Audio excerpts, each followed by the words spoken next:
Hi everyone, I hope you're all doing real good.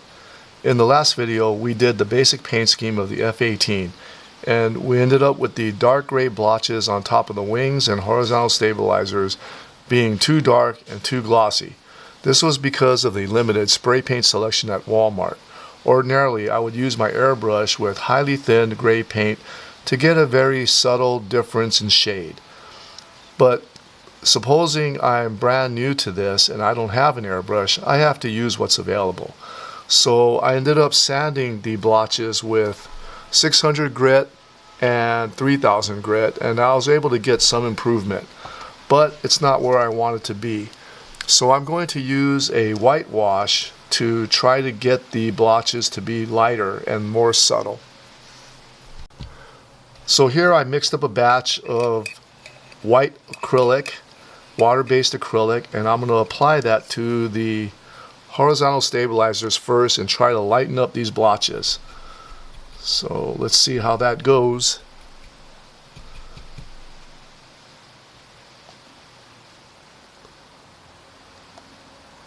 So I'm just going to apply this with this flat brush, and then I'm going to let it dry and see how it turns out.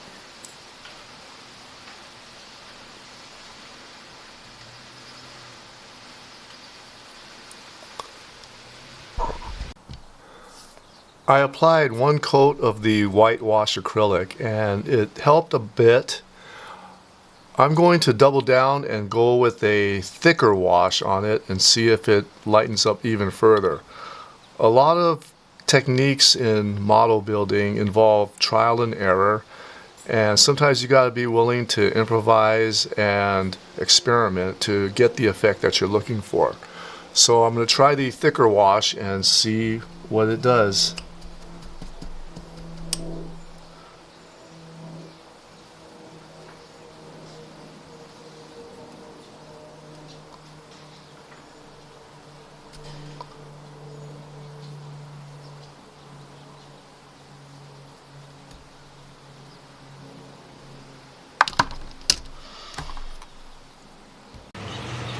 I finished applying the white acrylic wash to the dark gray blotches, and I think I got the effect that I want. It's pretty faded now. Here's the horizontal stabilizers. I think it's looking the way I want. So the next step is to apply panel line and rivet washes. I have some raw umber wash mixed up here. So the technique is you just put a little bit on the brush and then you rub it over the areas that you want, and the wash will flow into the crevices and the holes and remain there. So you do all that and then you let it dry for a little bit, then you wipe away and it'll come out from where it's on the surface, but it'll remain in the crevices. It's a pretty easy technique. The key is to let it dry a little bit so that when you wipe it, it remains in the crevices.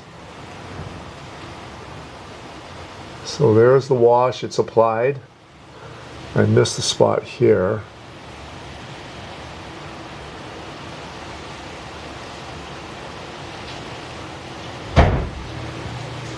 And then I'm going to let it dry and then we'll come back on and see what it looks like. So I let the washes dry a bit. You don't have to let it dry completely. And then I have a lightly dampened paper towel here, and I'm just going to wipe gently and just wipe the surface off, and hopefully the color remains inside the crevices. These rivets and crevices on this model are pretty shallow, so it's not really staying in there that dark. Maybe I should let it dry a little bit more. It's coming out on some of them. Let me try this side and see what happens.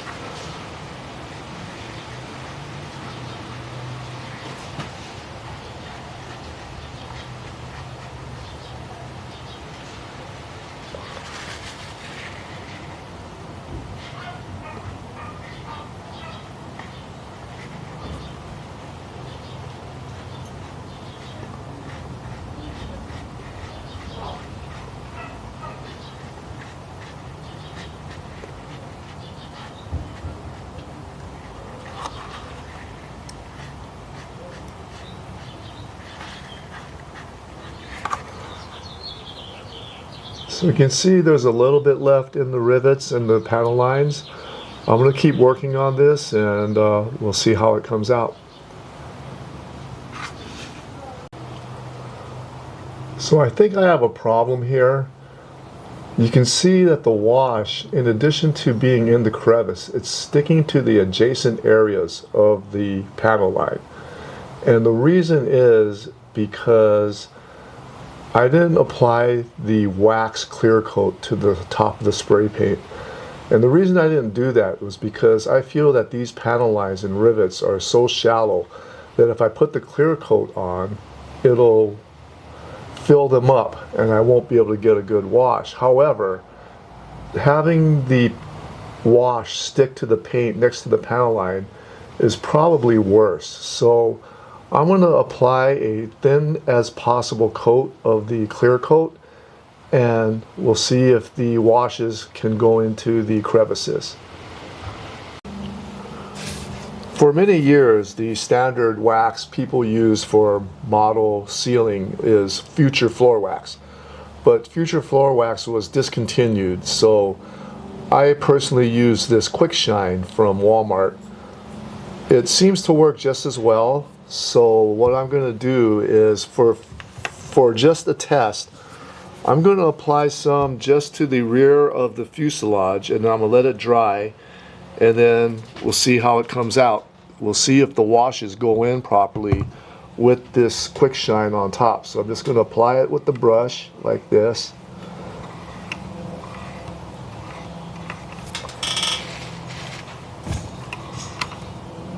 And try to get it as thin as I can before it dries.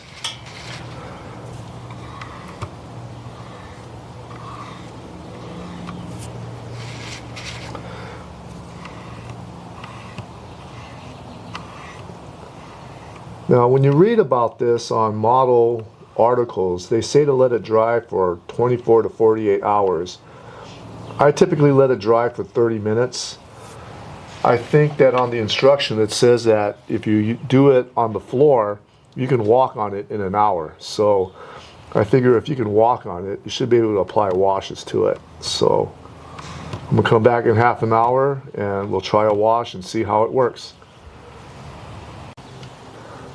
The Quick Shine has been drying now for about half an hour, so I have some raw umber wash mixed up, and I'm going to apply it to the panel lines and rivets. And it looks like the rivet holes are getting filled.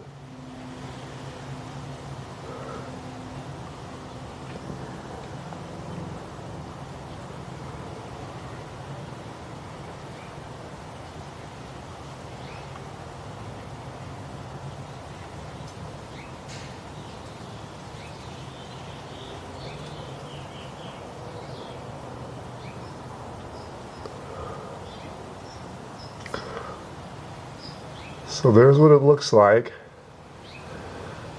So I'm going to let it dry a little bit, and then I'll try to wipe away the excess and see what happens.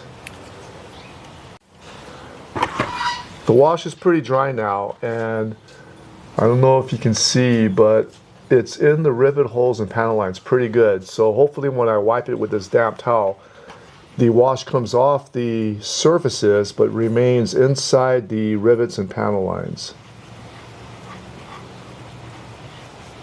And it looks like it's working.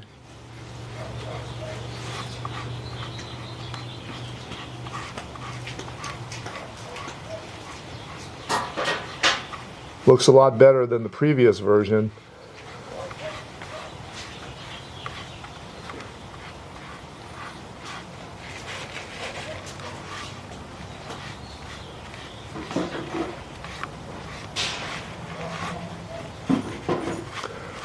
Still have a little more cleanup to do, but here you can see the result, and I think it's a lot better.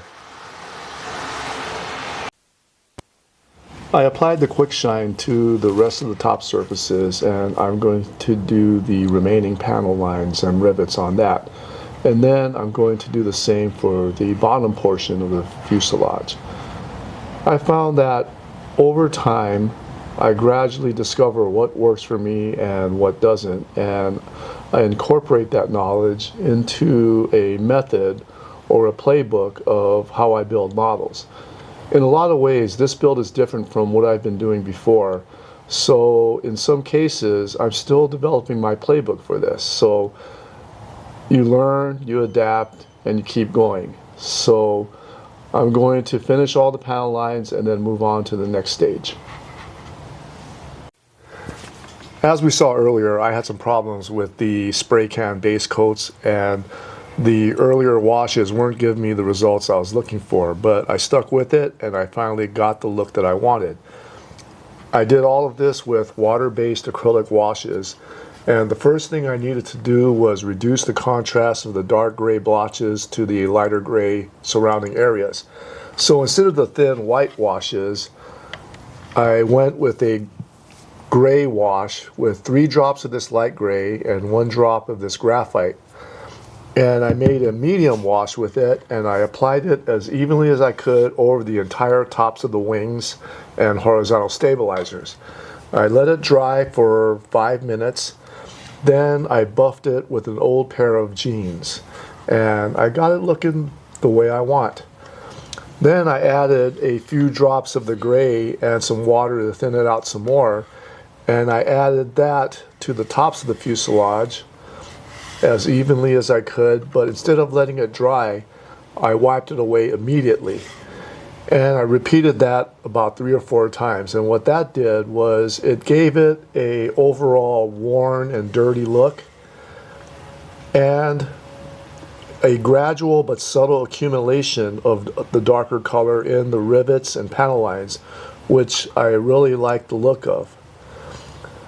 Then I added a little bit more dark gray, and these types of stains I see quite often on naval aircraft, not just F-18s but also F-4s and F-14s, etc. So what I did was I applied a little puddle on these spots and I let it dry for maybe 30 seconds. And what happens is the outer edges start to dry first and the middle stays wet, so then when you wipe it away, the outer part stays more consistently than the middle part, and you get this effect. This isn't exactly the way I like it, but I think it's a step in the right direction, and I'll be using this technique on future builds. I do have an F4 and an F14 on the shelf, so I'll probably be revisiting this in the future. Then I added some more here. I used a similar technique here at this corner, along the leading edges here and on both sides, and I got a subtle darker effect there. Then I applied one more coat with my trusty raw umber just to bring out the panel lines and rivets a little bit more. The bottom was pretty much the same. I did it a little bit less because I'm going to be using more of a streaking technique that I'll go into a little bit later. The couple things I did differently here was I applied a very light rust wash here using this rust acrylic. And I've seen on a lot of photos that a lot of F-18s have rusty deposits here. So I'm going to try to replicate that further in the next step. Another thing I did here was I used regular black wash for these rivets here and here, and it does give a much starker contrast. And my reasoning here is that because these are underneath the engines and there's a lot of oil and soot and it would tend to migrate downwards, I wanted a little bit of black in this area, and I think it came out pretty good. So overall, I think the end result is pretty good. It's uneven in certain places, but I'm going to hit it with a coat of flat clear at the very end, so hopefully that'll even everything out. One of the final stages I do for weathering is streaking, where I try to simulate oil and dust and soot and smoke going in the direction of airflow along the surface of the plane. One of my favorite tools for that is these Tamiya weathering masters. They're like little makeup kits. They have 3 different colors in each, and there's a little applicator brush. I got this kit of 6 for I think like $40 a few years ago, and it's a pretty good value. But I went to the Dollar Tree store and I got these makeup kits that I'm going to use for this build just to see how they work. These were $1 each, and maybe they'll work out pretty good. We'll find out. So I mentioned earlier that a lot of the planes I've seen in photos have rust deposits here, or at least rust colored looking deposits. So I'm going to do that right now. So I'm going to open up this box here.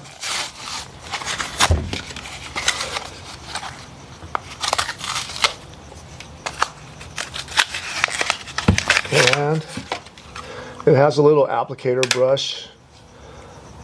So I think I'm going to go with this one for now. So I'm just going to put a little on there. And this one's really easy to overdo, so you got to be very light with it.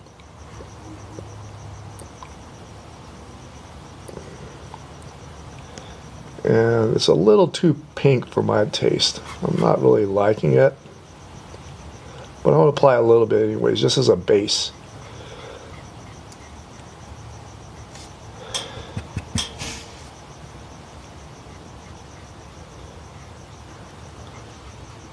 Then I'm going to go with one of these more brownish tones and apply it there. And I don't know if you guys can see it. It's starting to show up a little bit here.